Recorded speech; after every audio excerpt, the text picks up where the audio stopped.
ده هو التلفزيون.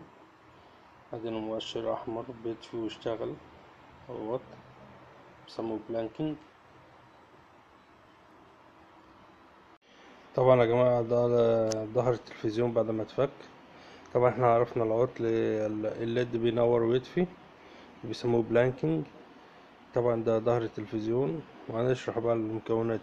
ده كارت الانفرتر الراكب ده كارت الانفرتر بتاع الشاشة، بيسموه انفرتر. ده اللي بيغذي بينور الشاشة، بينور اللومد بتاع الشاشة. عندي كارتين باور، ادي كارت باور، وادي الكارت التاني كارت بيغذي الانفرتر،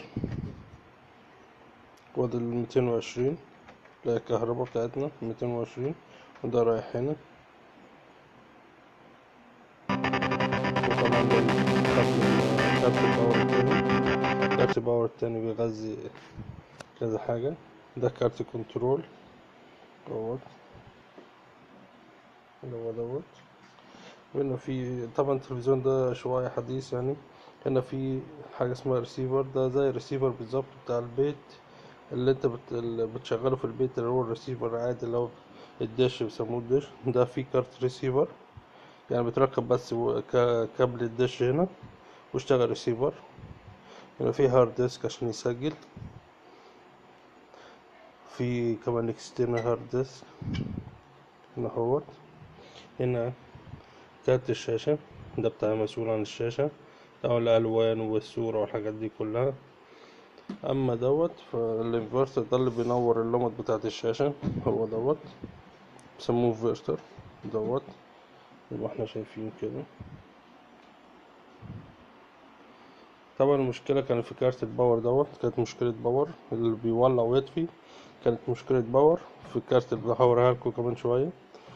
اما لو الليد بينور، الليد شغال كويس، بس مفيش صورة في الشاشة، او الشاشة مظلمة سودا، بس الليد بتاع شغال مفيش مشكلة، تعرف ان في مشكلة عندك في الانفرتر اللي هو بيشغل اللمبة بتاعت الشاشة اللي هو دوت. ده كارت تعرف فيه مشكلة هنا، او في كارت الانفرتر التاني دوت. ده بالنسبة لو الشاشة مطفية مظلمة مفيش اي صورة.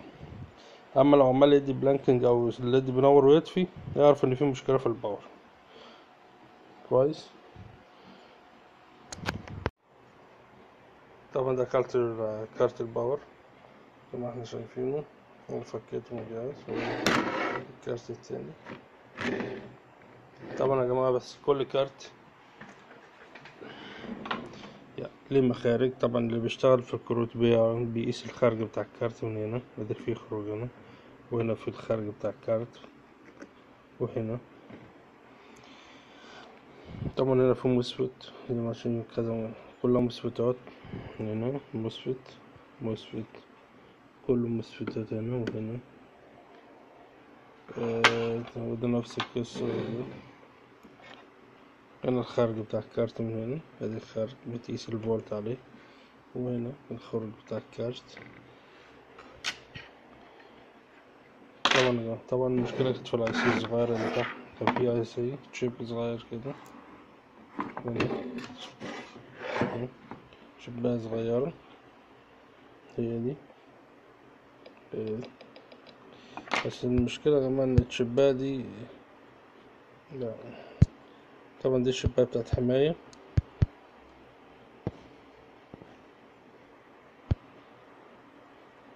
اهيت.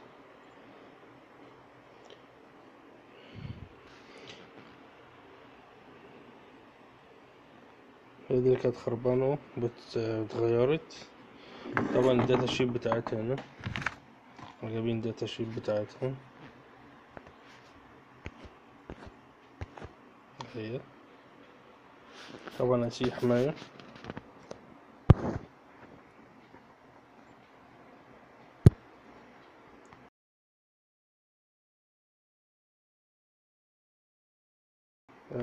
طبعا اللي حابب اقوله يا جماعة ان طبعا لما تيجي تشتغل في كروت الباور لازم تقيس الفولتات على الخارج بتاعه وتشوف خارجك ايه.